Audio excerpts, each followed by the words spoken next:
Good morning all students. देखिए, आपको respiration बताया जाएगा क्योंकि आपको पहले जो है फोटोसिंथेसिस के बारे में बताया गया है कि प्रकाश संश्लेषण क्या है, क्रियाविधि क्या है, किस प्रकार होती है प्रकाश संश्लेषण क्रिया। तो ये बताया गया था दो प्रकार से होती है, एक लाइट रिएक्शन होता है और एक डार्क रिएक्शन होता है। एक प्रकाशिक क्रिया कहलाती है और एक अप्रकाशिक क्रिया होती है।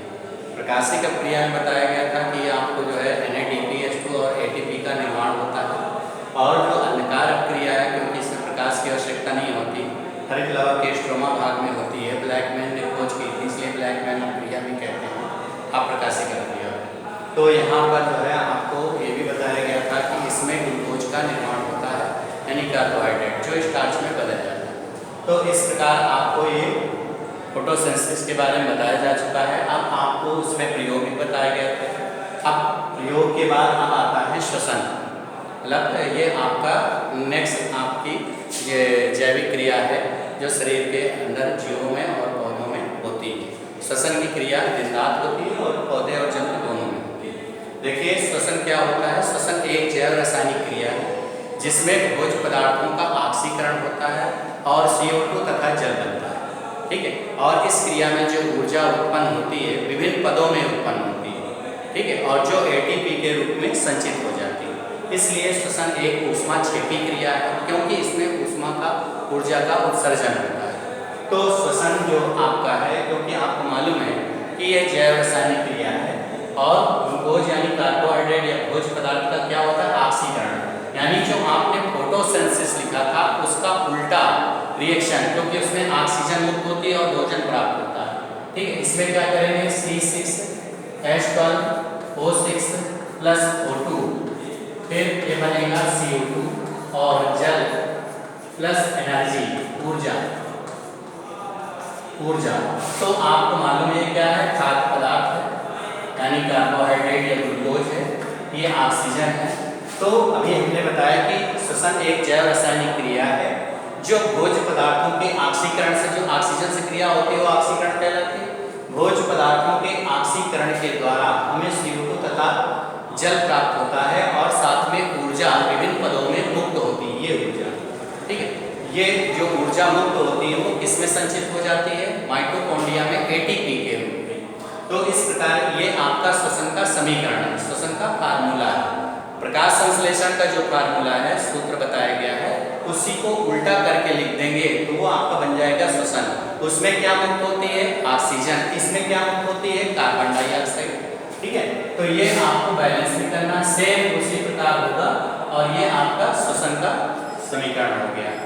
तो आपको मालूम हो गया कि श्वसन क्या है। देखिए, श्वसन में हम वायुमंडल से क्या लेते हैं, ऑक्सीजन लेते हैं, ऑक्सीजन को ग्रहण करते हैं, फिर उसके बाद ऑक्सीजन क्या है, रक्त में मिल जाता है और वो क्योंकि आपको मालूम है कि ब्लड में क्या होता है, हीमोग्लोबिन, और वो रक्त में मिलकर ऑक्सी हीमोग्लोबिन बनाता है और पूरे शरीर में प्रसंचित होता है।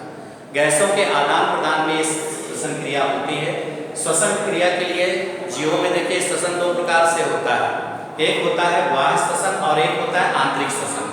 बाह्य श्वसन जो होता है जीवों में, तो बाह्य श्वसन में आपने देखा होगा कि कुछ जीवों में श्वसन अंग पाए जाते हैं, जैसे कि पक्षी और स्तनधारी जो जीव हैं, जैसे मनुष्य है या कोई पक्षी है, तो उनमें फेफड़े पाए जाते हैं।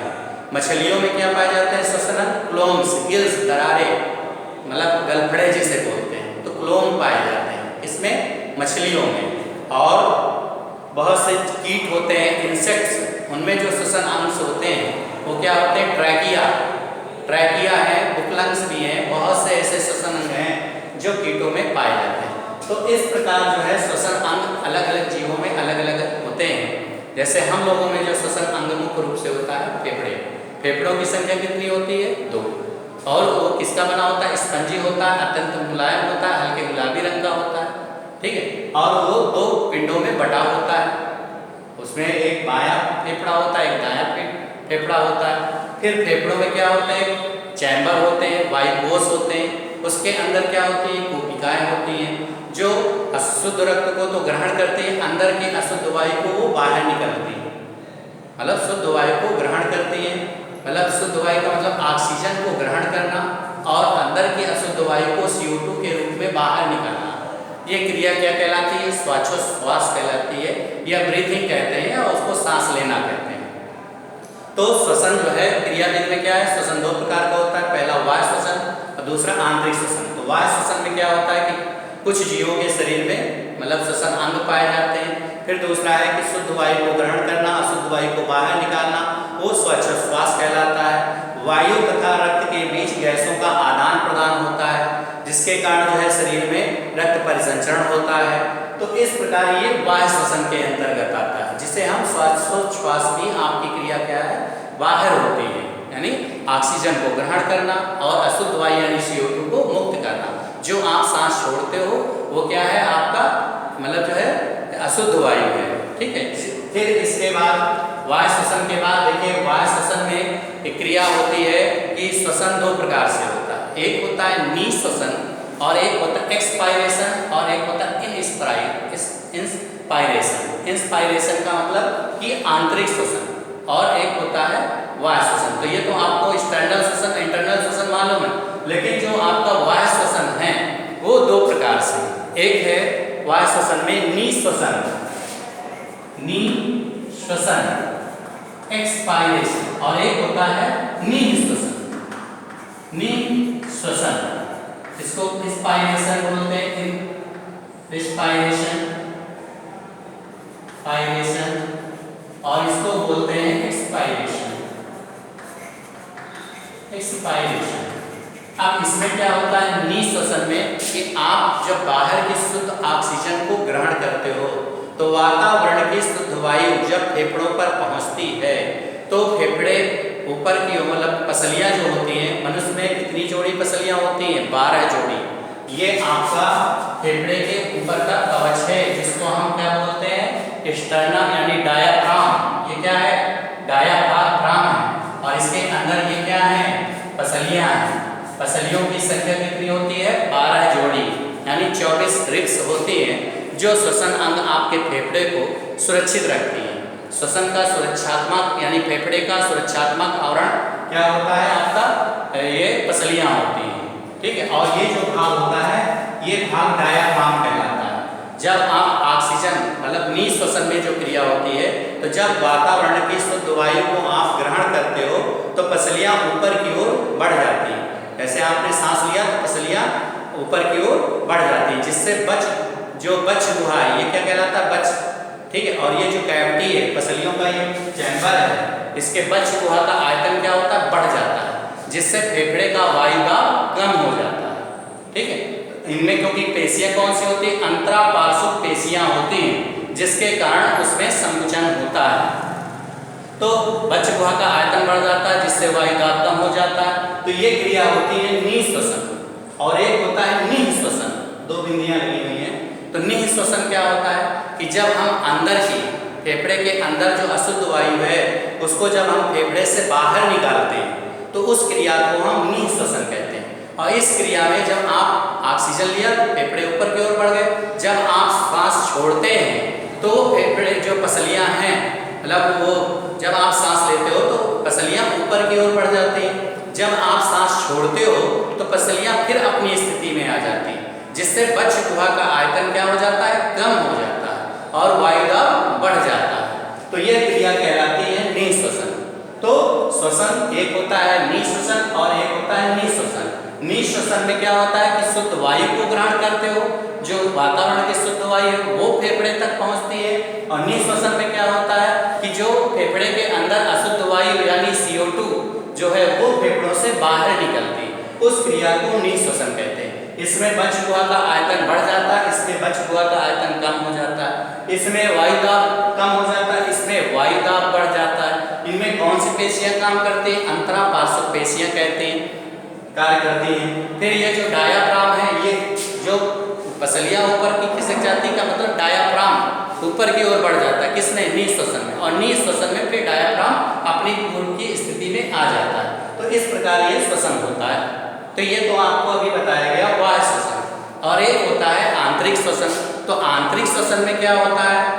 देखिए, आंतरिक श्वसन जो होता है ये दो प्रकार से होता है, जो दो चरणों में। एक होता है ग्लाइकोलिसिस की क्रिया और एक होता है क्रेब्स चक्र की। क्योंकि श्वसन कई चरणों में क्रिया होती है और उनमें कई पदों में ऊर्जा मुक्त होती है। ठीक है, तो आंतरिक श्वसन में आपको सबसे पहले क्या बताया गया? ग्लाइकोलिसिस,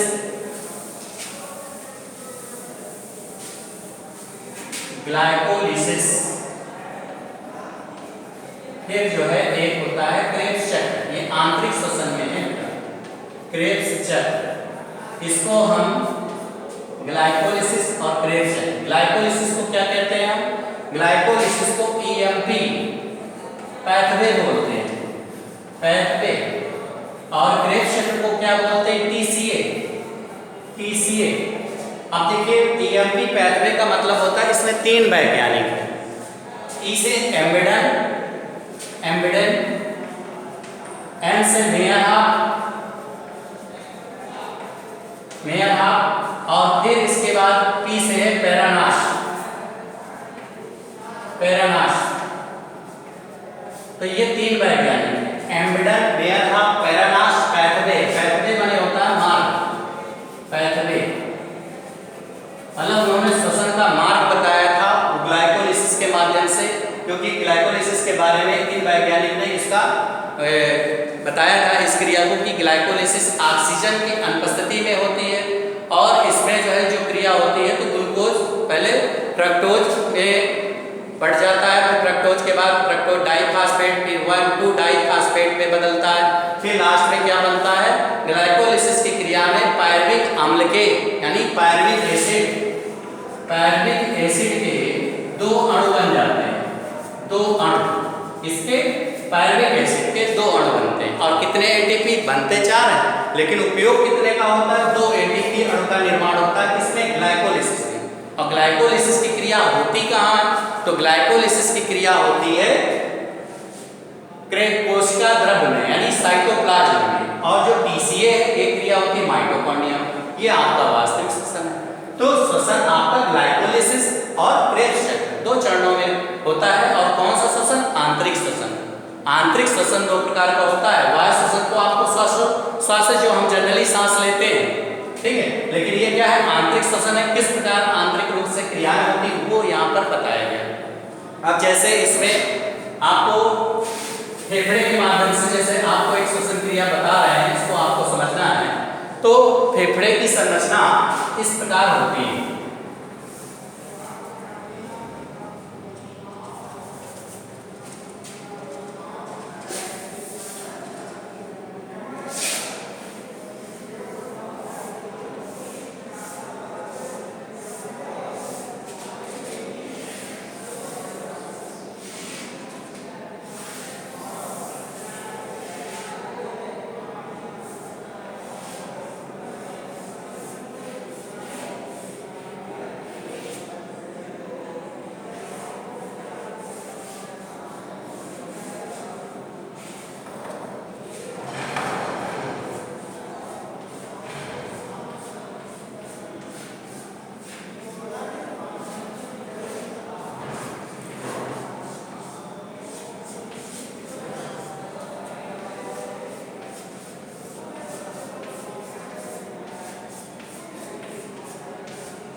ठीक है, फेफड़े के बारे में आपको देखिए अभी बताते हैं यहाँ पर। देखिए आपको ये तो मालूम हो गया श्वसन क्या है, श्वसन की क्रियाविधि क्या है। 2 प्रकार से होता है, वायु श्वसन और आंतरिक श्वसन।